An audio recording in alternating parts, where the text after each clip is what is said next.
Reserve bank द्वारा जरूरत से अधिक रुपए का बाजार में आना महंगाई का मूल कारण है।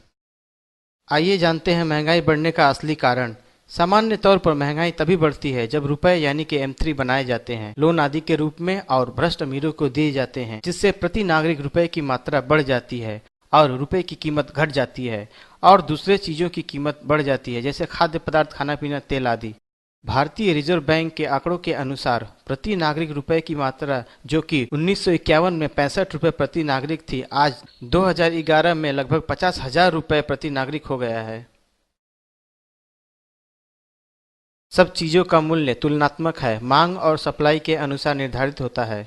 मान लिया जाए कि केवल एक बाजार है और एक बेचने वाला जो 10 किलो आलू बेच रहा है और एक खरीदार जिसके पास 100 रुपए है।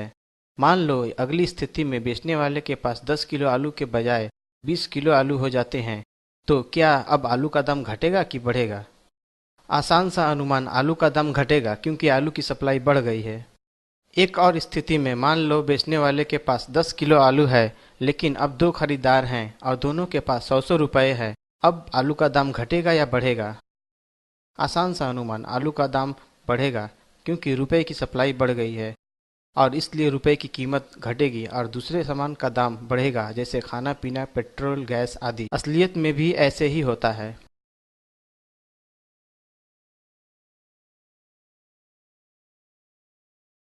रिजर्व बैंक और शेड्यूल बैंक रुपए क्यों बनाते हैं? वे ऐसा अमीर भ्रष्ट लोगों के लिए करते हैं। यह सब कुछ भ्रष्ट अमीर आदमी, रिजर्व बैंक गवर्नर और सरकार की मिलीभगत से होता है।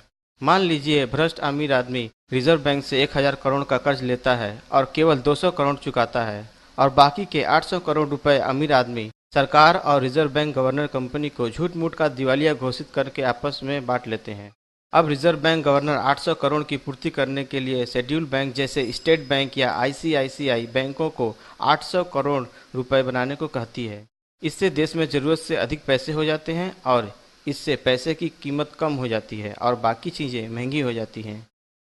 यह अधिक रुपयों की सप्लाई जब बाजार में आ जाती है तो रुपए की कीमत घट जाती है और सामान की कीमत बढ़ जाती है, यानी महंगाई हो जाती है।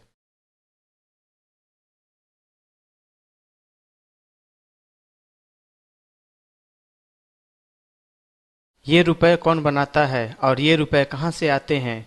रुपए यानी कि M3 देश में सभी नोट, सिक्के और सभी प्रकार के जमा राशि का जोड़ है। रिजर्व बैंक के पास लाइसेंस है रुपयों को बनाने का, और शेड्यूल बैंक यानी कि वह बैंक जिनको रिजर्व बैंक ने लाइसेंस दिया है रुपयों को बनाने का जमा राशि के रूप में। कोई गोल्ड स्टैंडर्ड अभी नहीं है कि जितना सोना है उतना ही पैसा बना सकते हैं, क्योंकि वो कई दशक पहले पूरी दुनिया में रद्द हो गया है। रिजर्व बैंक गवर्नर रुपयों को सरकार के कहने पर बनाता है। केवल रिजर्व बैंक ही नोट छाप सकती है और सिक्के बना सकती है, लेकिन शेड्यूल बैंक जैसे स्टेट बैंक, आईसीआईसीआई आदि भी रुपए यानी कि M3 बना सकते हैं जमा राशि के रूप में। ये रुपयों की सप्लाई में बढ़ने से रुपयों का मूल्य कम हो जाता है और ये दूसरे सामान का दाम बढ़ा देता है, जैसे खाना पीना, तेल के दाम आदि, और यह सामान्य महंगाई का मुख्य कारण है।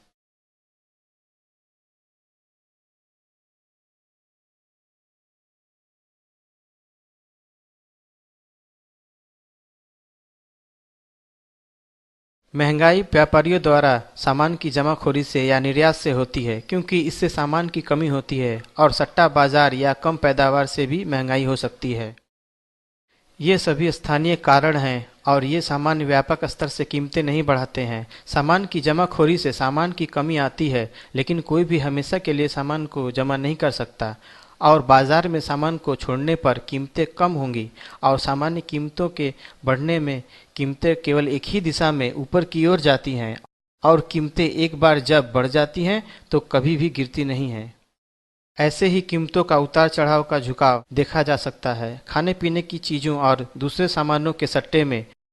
और सभी चीज़ों को देश से बाहर नहीं भेजी जाती, इसलिए सामान का देश से बाहर भेजना कीमतों की ऊपर की ओर का सामान्य झुकाव के लिए जिम्मेदार नहीं हो सकता।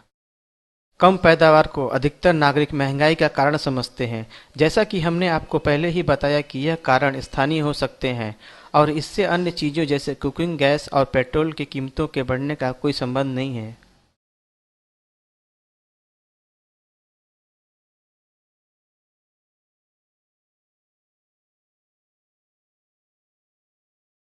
अधिकतर नागरिक यह सोचते हैं कि जब सरकार पेट्रोल की कीमतें बढ़ाती है तो इससे महंगाई बढ़ती है, जबकि यह मुख्य कारण नहीं है। पेट्रोल की कीमतें बढ़ने से ट्रांसपोर्टेशन कॉस्ट में अधिक से अधिक 5% ही बढ़ोतरी होती है और पेट्रोल की कीमतें बढ़ने का असली कारण भी रिजर्व बैंक द्वारा अधिक रुपयों की छपाई है। पेट्रोल का और ट्रांसपोर्टेशन की कीमत किसी भी वस्तु की कीमत में 2 से 5% ही हिस्सा रहता है। उदाहरण से यदि गांव से शहर 500 किलोमीटर की दूरी पर एक ट्रक चावल लाते हैं जिसमें 20,000 किलो चावल आ जाएगा और मान लें कि चावल का दाम 20 रुपये प्रति किलो है तो 100 लीटर डीजल खर्च होगा और ट्रांसपोर्टेशन की कीमत लगभग 3,000 रुपये आती है। इसका मतलब 4 लाख के चावल में पेट्रोल का खर्चा सिर्फ 3,000 रुपये हुआ, जो केवल 1 से 2% ही है। अब पेट्रोल की कीमत यदि दुगनी भी हो जाती है तो भी चावल की कीमत 20 या 21 रुपये होनी चाहिए, लेकिन हम देखते हैं कि चावल की कीमतें दुगनी हो गई हैं। इसलिए पेट्रोल के दाम बढ़ने से चावल का दाम दुगना होने का मेल नहीं खाता। इसलिए पेट्रोल का दाम बढ़ना महंगाई का मुख्य कारण नहीं है। क्या इसका कोई उपाय है? हाँ, बिल्कुल है। इसके दो उपाय हैं। पहले कि रिजर्व बैंक के गवर्नर को बदलने का अधिकार आम नागरिकों को होना चाहिए, यानी right to recall Reserve Bank governor. दूसरा उपाय है कि नए रुपए बनने के लिए कम से कम 51% नागरिक स्वीकृति दें। इसके लिए हमें 3 लाइन का कानून यानी जनता की आवाज़ को प्रधानमंत्री को हस्ताक्षर करने के लिए कहना होगा। इसका भी लिंक विवरण में देखें। ये संदेश कि महंगाई का असल कारण क्या है और इसका समाधान क्या है घर घर तक पहुँचाएँ और देश को समृद्ध बनाएं। धन्यवाद।